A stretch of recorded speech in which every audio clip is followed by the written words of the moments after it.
Hey guys, welcome back. അപ്പോൾ നാളെ എൻ്റെ ബാംഗ്ലൂരിലുള്ള വല്യമ്മയുടെ വീട് കെട്ടി 25 വർഷമായിട്ടോ. അപ്പോൾ അതിനെ പ്രമാണിച്ച് ചെറിയ പരിപാടിയൊക്കെ ഉണ്ട്. അപ്പോൾ ഇവരിവിടെ ഡെക്കറേഷൻ ഉള്ള പരിപാടിയിലാണ്.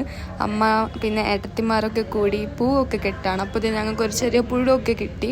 അങ്ങനെ കെട്ടിക്കൊണ്ടിരുന്നപ്പോൾ വലിയൊരു സൗണ്ട് കേട്ട് അങ്ങനെ വന്ന് നോക്കിയപ്പോഴത്തേക്കും പെയിൻറ്റ് കൊടുക്കുന്ന ചേട്ടന്മാരെ കൈ തെറ്റി വിൻഡോ താഴെ വീണേക്കുന്നു. എന്നിട്ട് വെള്ളച്ചൻ്റെ മുടിയൊക്കെ വെട്ടി ഹാൻഡ്സമാക്കി.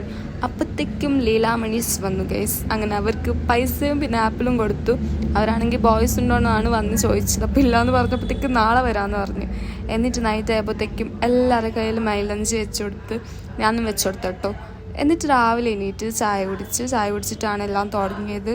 അങ്ങനെ ഒരു സൈഡിൽ പൂജക്കുള്ള പ്രിപ്പറേഷൻസ് ഒക്കെ നടക്കുന്നുണ്ട്. നല്ല ഭംഗിയുണ്ടായിരുന്നു കാണാൻ വേണ്ടി. അങ്ങനെ എനിക്ക് മുല്ലപ്പൂവൊക്കെ തന്നിട്ടോ. ആര് തന്നെന്നൊന്നും എനിക്ക് ഓർമ്മയില്ല. അതിൻ്റെ അടുക്കേണ്ട കൈയൊക്കെ പൊള്ളി, അയറൺ ബോക്സും എണ്ണയൊക്കെ ആയിട്ട് ഫുൾ കൈയൊക്കെ പൊള്ളിയിരിക്കുകയാണ്. അമ്മൊക്കെ സുന്ദരമായിട്ടുണ്ട്. ഇവരാണെങ്കിൽ എന്തോ ജ്യൂസൊക്കെ കുടിക്കുന്നുണ്ട്. ഗൗത്തുനെ കണ്ടോ ഗൈസ്? ഗൗത്തു ഹാൻസം ആയിട്ടുണ്ട് കേട്ടോ. ഇതാണ് ഞങ്ങളുടെ ബോയ്സ് ഗ്യാങ്. ഇവരങ്ങനെ തന്നെയാണ്. പ്രവീണനെ കണ്ടു. ആ വൈറ്റ് തുണിയൊക്കെ ഇട്ടതാണ് പ്രവീണണ്ണ. അങ്ങനെ പൂജ തുടങ്ങി ഗൈസ്. ഈ ഗണേശനെ വരച്ചത് കൊണ്ട് അത് കാണാൻ നല്ല ഭംഗിയുണ്ടായിരുന്നു കേട്ടോ. അങ്ങനെ ഇവിടെ താഴെ ഗണഹോമം കഴിഞ്ഞിട്ട് വേണം മേലെ സത്യനാരായണ പൂജ ഒക്കെ ഉണ്ട്. അപ്പോൾ ഫസ്റ്റ് ഇവിടെ ആയിരുന്നു. ഇത് കഴിഞ്ഞതിന് ശേഷമായിരുന്നു മേലെ.